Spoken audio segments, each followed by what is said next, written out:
12,460 शिक्षक भर्ती के समस्त आवेदकों का स्वागत है आपके अपनी YouTube channel MKS teaching point में। साथियों, बात करेंगे सेकंड काउंसलिंग शेड्यूल पर हो रहे गतिरोध को लेकर के। निवेदन करेंगे वीडियो को बिना स्किप किए हुए अंत तक देखें और सभी साथियों को शेयर करें। चैनल पर अगर पहली बार आप विजिट कर रहे हैं तो कृपया चैनल को सब्सक्राइब करके बेल आइकन प्रेस कर लें।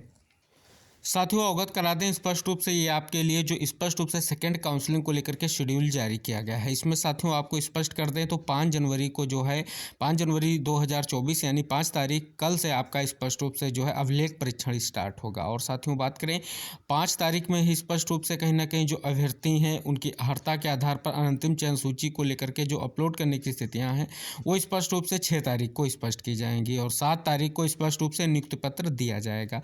साथियों, गतिरोध बना हुआ है आपके इस पॉइंट नंबर 2 को लेकर के। यहाँ पर स्पष्ट रूप से लिखा गया है कि जनपद में दिनांक 5/1/2024 को शैक्षिक एवं प्रशिक्षण अभिलेखों के परीक्षण में, साथियों इसके आगे लिखा गया समस्त एवं एक से अधिक जनपद में आवेदन करने वाले अभ्यर्थी किसी एक ही जनपद में प्रतिभाग कर सकते हैं।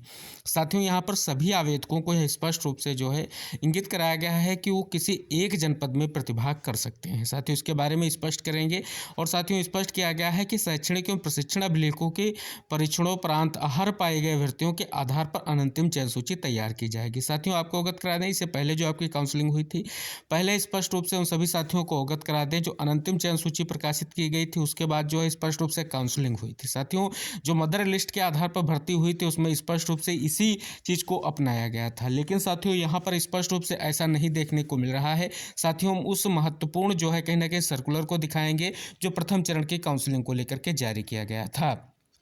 साथियों, यहाँ पर स्पष्ट रूप से आपको अवगत करा दें जो आपके प्रथम चरण की काउंसलिंग हुई थी, यहाँ पर स्पष्ट रूप से आप सभी साथी देख सकते हैं लिखा गया था माननीय न्यायालय द्वारा पारित आदेश दिनांक 31/10/2023 के अनुपालन में अंतिम चयन सूची तैयार करना एवं जनपद के NIC के पोर्टल पर अपलोड किया जाना है। तो साथियों बात करें इसके लिए सबसे पहले अंतिम चयन सूची मदर लिस्ट के हिसाब से बनी थी और उसके बाद अभिलेखों का परीक्षण हुआ था, फिर नियुक्ति पत्र दिया गया था। साथियों, जो अब शेड्यूल जारी किया गया है उसमें क्या होगा, सबसे पहले स्पष्ट रूप से शैक्षणिक जो है अभिलेखों का परीक्षण किया जाएगा। स्पष्ट है जिनके आहार पाए जाएंगे उन अभ्यर्थियों को लेकर के चयन सूची जिला स्तर पर बनेगी। तो साथियों स्पष्ट कर दें जो जिले स्तर पर चयन सूची तैयार की जाएगी वो अनंतिम क्यों रहेगी। साथियों बात करें जो अभ्यर्थी आहार पाए जाएंगे, अनंतिम चयन सूची इसलिए बनाई जा रही है कि हो सकता है कि पद इस काउंसलिंग के बाद भी शेष रहने की संभावना बने, तो उस दिशा में साथियों स्पष्ट रूप से उन पदों को फुलफिल करना ही पड़ेगा क्योंकि 6,470 पदों को फुलफिल करने का आदेश है। तो यहाँ पर साथियों अगर अवगत कराएं तो जो स्पष्ट रूप से आपका ये काउंसलिंग शेड्यूल आया है, कहीं ना कहीं अगर आप इसको स्पष्ट रूप से इस पॉइंट नंबर 2 को समझने का अगर आप प्रयास करेंगे तो साथियों यहाँ पर स्पष्ट रूप से आपको इंगित हो जाएगा समस्त और एक से अधिक यानी मल्टीपल वाले अभ्यर्थियों को लेकर के सीधे तौर पर लिख दिया गया है, लेकिन अन्य सभी साथियों के लिए समस्त इसलिए जोड़ दिया गया है कि जितने समस्त आवेदक हैं जो 12,460 शिक्षक भर्ती में प्रतिभाग किए हैं, चाहे वो 2017 में काउंसलिंग कराए हों या ना कराए हैं, उन सभी अभ्यर्थियों को यहाँ पर मौका दिया गया है। और कई प्रकार के अभ्यर्थी थे, 20 जनपद के अभ्यर्थी थे, उनको भी कहीं ना कहीं प्रतिभाग कराया जाना था। तो साथियों सभी को प्रतिभाग कराया जा सकता है। और साथियों बात करें यहाँ पर आप सभी को पता है प्रतिभाग कराए जाएंगे वो अभ्यर्थियों को लेकर के स्पष्ट कर दिया गया है कि किसी प्रकार का कोई मार्ग व्यय नहीं होगा। साथियों ये स्पष्ट रूप से क्यों जोड़ा गया है, ये पॉइंट कहीं ना कहीं आप सभी लोग के लिए कुछ स्पष्ट कर रहा है कि साथियों बहुत सारे अभ्यर्थी जो हैं दूसरे जिले में जा करके काउंसलिंग कराना चाहते हैं या दूसरे जिले में जा करके अपने शैक्षणिक अभिलेख जाएंगे और स्पष्ट रूप से जो है अभिलेखों का सत्यापन कराएंगे, तो साथियों उसके लिए मार्ग व्यय कुछ नहीं होगा। तो साथियों स्पष्ट हो जा रहा है कि आपका पूरा का पूरा अगर आप जो ये सर्कुलर जारी किया गया है इसको एक बार पढ़िए और इसको अपने मन से एक बार समराइज कीजिए, स्पष्ट हो जाएगा कि समस्त साथियों को किसी भी जिले में आवेदन कर सकते हैं। ऐसा कुछ भी नहीं लिखा गया है कि जनपद स्तर पर मेरिट डाउन करके ही केवल अभ्यर्थियों का चयन किया जाएगा, यानी जिला वरीयता वालों को मौका दिया जाएगा। तो आशा करेंगे इस शेड्यूल के बारे में जो आपके मन में टिप्पणियां निकलकर सामने आ रही थी वो स्पष्ट हो गई होंगी।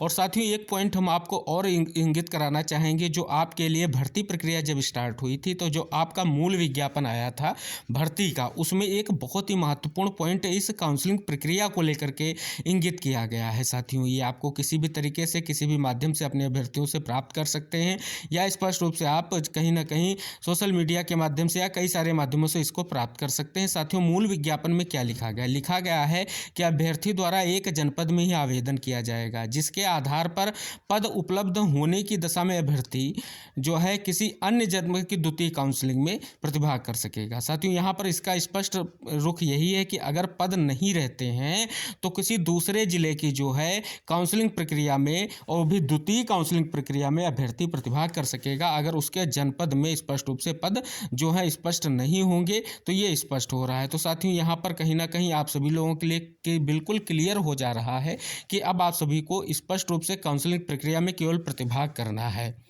तो साथियों, कहीं ना कहीं आप सभी को एक भ्रमित करने का प्रयास किया जा रहा है कि जहां पर अभ्यर्थियों के लिए या जहां पर पद हैं वहां पर किसी भी तरीके से कोई अभ्यर्थी जा करके स्पष्ट रूप से काउंसलिंग ना करा सके। तो साथियों, क्या आवेदित जनपद में ही आपको काउंसलिंग कराना है? तो कहीं ना कहीं साथियों, अगर आवेदित जनपद में आपके पद नहीं रह गए हैं या पद बचे नहीं है काउंसलिंग के बाद प्रथम चरण की, तो वो अभ्यर्थी सेकेंड काउंसलिंग जो होने वाली है समस्त जो साथियों की बात की गई है किसी भी जनपद में अवश्य रूप से करवा सकते हैं काउंसलिंग।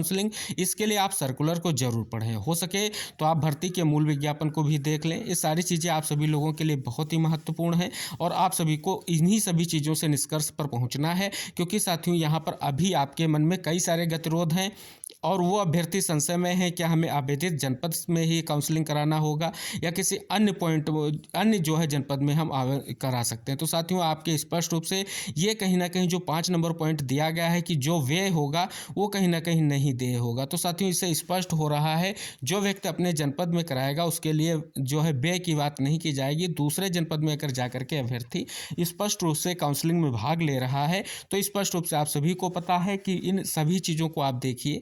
कल से आपकी फिलहाल जो है काउंसलिंग स्टार्ट होने जा रही है, चीज़ें क्लियर हो जाएंगी। अगर किसी अभ्यर्थी के माध्यम से स्पष्ट रूप से आप सभी को ये चीज़ें दिख रही हैं कि नहीं, आपको किसी अन्य जनपद में प्रतिभाग नहीं कराया जाएगा, तो बिल्कुल आप सभी लोग प्रयास करें कि आप सभी का जो है कहीं ना कहीं चयन सुनिश्चित होगा। इसके लिए शेड्यूल जारी किया गया है। आशा करेंगे सारे आपके डाउट्स जो हैं वो क्लियर हुए होंगे और सभी साथी इस वीडियो को शेयर करके चैनल को सब्सक्राइब कर लें।